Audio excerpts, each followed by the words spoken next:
दोस्तों, नवनीत जेएमएच की खबरों को लाइक करें। इसके बाद पहली बार आए चैनल पर सब्सक्राइब करें, साथ ही बेल के आइकन को दबाकर ऑल कर लें ताकि हमारी खबरें पहुंचे सबसे पहले। नमस्कार, सभी आंगनबाड़ी बहनों का बहुत बहुत स्वागत है आपके अपने चैनल में जिसका नाम है नवनीत जेएमएच। आंगनबाड़ी बहनों से अनुरोध है कि चैनल को सब्सक्राइब कर लें, बेल को दबा लें और ऑल कर लें ताकि आपको जो है खबरें लगातार मिलती रहें। बहुत सारी बहनों के पास खबरें नहीं जा रही होंगी या पहली बार आई होंगी, तो उनसे अनुरोध रहेगा चैनल को सब्सक्राइब कर लें। यहाँ पर सिर्फ आंगनबाड़ी बहनों की खबरें हम उठाते हैं। चलिए खबर पहली बताते हैं, उत्तर प्रदेश के मुरादाबाद से निकल कर आ रही है।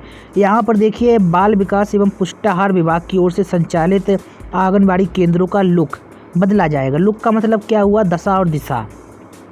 यस वंडर वुमेन क्लब ने 100 आंगनबाड़ी केंद्रों को संभालने का निर्णय ले लिया है। यानी कि जो एक क्लब है 100 आंगनबाड़ी केंद्र को गोद ले लिया, एक तरफ से समझ लीजिए।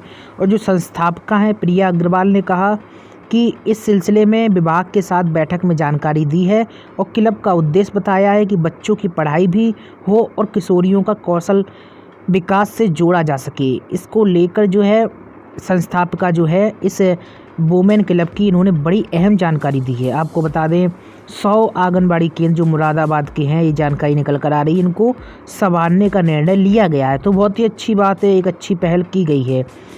आपको बता दें इसी क्रम में विभाग के आंगनबाड़ी सेंटरों को बेहतर बनाया जाएगा। इनमें से जो भी इंफ्रास्ट्रक्चर की कमी उसे दुरुस्त किया जाएगा, बैठने का इंतजाम भी किया जाएगा। आपको बता दें बहनों की सबसे बुरी हालत है आंगनबाड़ी केंद्रों की। भले ही सरकार कह रही है कि हमने अच्छा खासा बजट देते हैं, लेकिन कितने आंगनबाड़ी केंद्रों की हालत आज अच्छी है कहा नहीं जा सकता। चूँकि जो आंगनबाड़ी केंद्र संचालित हो रहे हैं ग्रामीण स्तर पर या फिर बीहड़ इलाके में, उनकी स्थिति अच्छी नहीं है।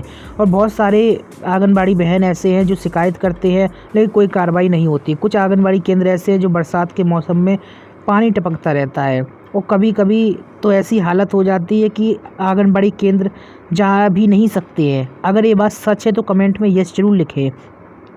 और ऐसे में अगर कोई भी संस्था आंगनबाड़ी केंद्रों को गोद ले लेती है या फिर बच्चों की दशा और दिशा सुधारती है तो निश्चित तौर पर सराहनीय काम होता है। अब यहाँ के जो जिला कार्यक्रम अधिकारी हैं डॉक्टर अनुपमा सांडिल, इन्होंने बताया कि एक एक केंद्र संतृप्त करके दूसरे केंद्र गोद लिए जाएंगे और इससे आंगनबाड़ी सेंटर संवर जाएगा। प्रिया अग्रवाल है, इन्होंने कहा कि जिलाधिकारी की प्रेरणा से क्लब ने यह निर्णय लिया है। तो वाकई में ये काम जो है सराहनीय काम है। और आपको बता दें हम पहले भी एक खबर दिखा चुके हैं जिसमें मध्य प्रदेश के अधिकारी अधिकारी जो है बच्चों को गोद लेने का काम कर रहे हैं। कैसे बच्चे होंगे? कुपोषित बच्चे होंगे।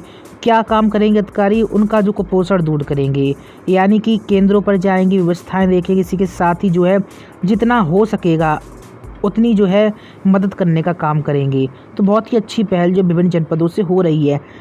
लेकिन आंगनबाड़ी कर्मियों के बारे में कोई भी नेता या अधिकारी नहीं सोचता। सबसे बड़ी बात यहाँ पर ये है, बच्चों के लिए तो तमाम प्रकार की योजनाएं आ रही हैं और सरकार भी करोड़ों अरबों का बजट देती है विभाग को, लेकिन असल मायने में जो इनके कर्ता धर्ता है उनके बारे में सोचा नहीं जाता है। चूँकि आंगनबाड़ी केंद्र की सहायिका और कार्यकर्ता दोनों ही अहम भूमिका निभाते हैं बच्चों के संभालने में और उनके कौशल या फिर अन्य तरीके के विकास करने में। लेकिन सवाल यहाँ पर ये है, 1974 के बाद से शुरू हुई वो योजना आज भी धरातल पर सही तरीके से नहीं चल रही है। और इसका प्रमुख रीज़न क्या है? इसका प्रमुख रीज़न ये है कि जो विभागीय अधिकारी खाऊ कमाऊ नीति जारी रखे हुए इसी कारण से। और जो असल में काम कर रहे हैं लोग जैसे कि आंगनबाड़ी बहनें, कार्यकर्ता और सहायिका, इनको आज भी संविदा कर्मी पर या फिर मानदेय कर्मी के रूप में काम करना पड़ रहा है। इतने साल पुरानी योजना होने के बाद आज भी आंगनबाड़ी कर्मियों की स्थिति बदली नहीं है। उत्तर प्रदेश के बिजनौर चलते हैं बहनों। यहाँ पर उत्तर प्रदेश राज्य ग्रामीण आजीविका मिशन के तहत धामपुर ब्लॉक परिसर स्थित सभागार में नवीन अन्नपूरक पुष्टाहार योजना के तहत आयोजित प्रशिक्षण शिविर में गर्भवती महिलाओं और बच्चों को उचित पोषाहार वितरण करने के लिए स्वयं सहायता समूह की महिला और आंगनबाड़ी कर्मियों को प्रशिक्षण दिया गया। आपको बता दें प्रशिक्षण का सिलसिला जारी है। उत्तर प्रदेश सहित विभिन्न जो जनपद हैं वहाँ पर प्रशिक्षण का कार्यक्रम चल रहा है और आंगनबाड़ी कर्मियों को प्रशिक्षण दिया जा रहा है। प्रशिक्षण का मतलब क्या होता है ये भी बहनों समझना चाहिए आपको। प्रशिक्षण का मतलब ये होता है कि आपको क्या करना है, आपको क्या दायित्व सरकार द्वारा सौंपे गए हैं, ताकि स्वयं सहायता समूह की महिलाओं में और आंगनबाड़ी कर्मियों में बाद में किसी प्रकार की बहस ना हो। इसी कारण से स्वयं सहायता समूह महिलाओं को और आंगनबाड़ी कर्मियों को आमने सामने बैठाकर प्रशिक्षण देने का काम किया जाता है, ताकि उनको समझ में आ सके कि स्वयं सहायता समूह का काम क्या है और आंगनबाड़ी कर्मियों का काम क्या है।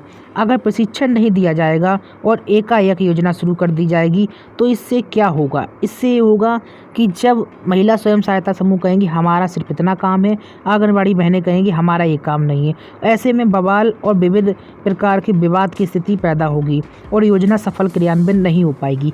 इसी कारण से जो है प्रशिक्षण कार्यक्रम आयोजित किए जाते हैं और ऐसा सूखा राशन वितरण में नहीं, सभी कार्यक्रम जितने भी होते हैं, कोई भी योजना शुरू होती है या फिर कोई भी प्रक्रिया शुरू होती है, उसके पहले जो है प्रशिक्षण इसीलिए दिया जाता है और प्रशिक्षण से मैंने बताया जाता है उनको करना क्या होगा, उनका क्या दायित्व है और ये जानकारियाँ दी जाती है। जैसा कि यहाँ पर भी देखिए हम आपको खबर बता रहे हैं, यहाँ पर भी यही जानकारियाँ दी गई हैं। पोषण आहार के संबंध में शुरू की गई नवीन अन्नपूरक पुष्टाहार योजना के बारे में विस्तार से जानकारी दी गई और इस दौरान गर्भवती महिलाओं बच्चों के स्वास्थ्य को ध्यान में रखते हुए उचित मात्रा और गुणवत्ता के आधार पर पोषाहार वितरण करने का प्रशिक्षण दिया गया।